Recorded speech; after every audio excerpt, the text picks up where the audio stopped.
కోరుతున్నాం. అలాగే వస్తున్నటువంటి మా రామాను నిన్ననే ఆయన పుట్టినరోజు మన ఈరోజు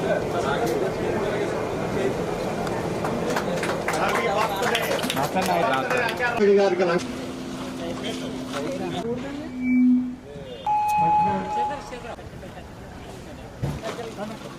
ఎవరి బండి దగ్గర కాదు ఒకసారి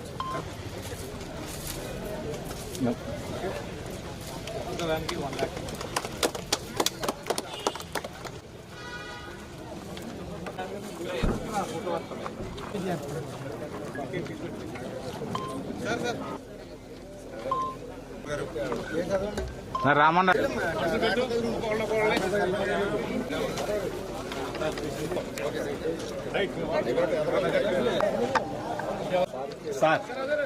ఈరోజు రైతు ప్రభుత్వం అధికారంలో ఉంది, వ్యవసాయ ప్రభుత్వం ఈరోజు అధికారంలో ఉంది. ఎందుకు ఈ మాట చెప్తూ ఉన్నానంటే ఈ రోజునే కాదు, ఆ రోజు 2014లో చంద్రబాబు నాయుడు గారు ముఖ్యమంత్రి అయినప్పుడు మరి వ్యవసాయానికి కూడా ఒక ప్రత్యేకమైనటువంటి బడ్జెట్ ని పెట్టాలనేటువంటి విధానంలో ఒక వ్యవసాయానికి కూడా ఒక ప్రత్యేక బడ్జెట్ పెట్టడం దగ్గర నుంచి ఏదైతే వ్యవసాయానికి సంబంధించి ఇన్సూరెన్స్ కానీ, ఇన్పుట్ సబ్సిడీ కానీ, వ్యవసాయ యాంత్రీకరణ కానీ, అదేవిధంగా మరి సాయిల్ హెల్త్ కార్డులు కానీ, ఇట్లా అనేకమైనటువంటి విప్లవాత్మకమైన మార్పులు వ్యవసాయంలో తీసుకొచ్చినటువంటి పరిస్థితి చంద్రబాబు నాయుడు గారి హయాంలో మనందరం కూడా చూడటం జరిగింది. గత 5 సంవత్సరాల వైసీపీ పాలనలో రైతులు ఎంత ఇబ్బంది పడ్డారో, ఎంత కష్టపడ్డారో ఒక్కసారి గుర్తు తెచ్చుకోమని అడుగుతూ ఉన్నా. మరి చాలా చాలా అవసరం.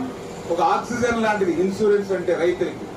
అటువంటి ఇన్సూరెన్స్ ను కూడా నాటి ప్రభుత్వం కట్టలేదు అని అంటే ఇన్సూరెన్స్ ని కట్టడం మర్చిపోవడం అంటే రైతులు మర్చిపోవడమే. అటువంటి ప్రభుత్వం గత ప్రభుత్వం. ఇన్పుట్ సబ్సిడీ హెక్టార్కి 20,000 రూపాయలు ఉంది గత చంద్రబాబు నాయుడు గారి హయాంలో. ఖర్చులు పెరిగాయి కాబట్టి 20,000, 25,000, 30,000 పెంచుతారని అనుకుంటే రివర్స్ ప్రభుత్వం 16,000కి ఇన్పుట్ సబ్సిడీ తగ్గించి రైతులు దగా చేసింది గత ప్రభుత్వం. మళ్ళీ ఈ రోజు హెక్టార్కి 25,000 రూపాయలు పెంచి ఇవాళ రైతుకు బాసటగా నిలుస్తుంది మన కూటమి ప్రభుత్వం. అంతేకాదు ఇవాళ వ్యవసాయ యాంత్రీకరణ ఉంది.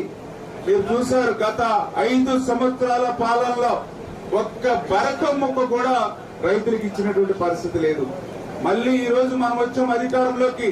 మళ్ళీ ఈ రోజు 50% సబ్సిడీతో కృషి ట్రాక్టర్లు గాని, ఆయిల్ ఇంజిన్స్ గాని, అదేవిధంగా ట్రాక్టర్స్ సంబంధించిన వ్యవసాయ పరమైనటువంటి పనిముట్లు, అందులో కూడా పర్టికులర్ గా ఇవాళ టెక్నాలజీని కూడా మరింత పెంచి డ్రోన్స్ ద్వారా ఏదైతే పురుగు మందులు గాని ఇతరత్ర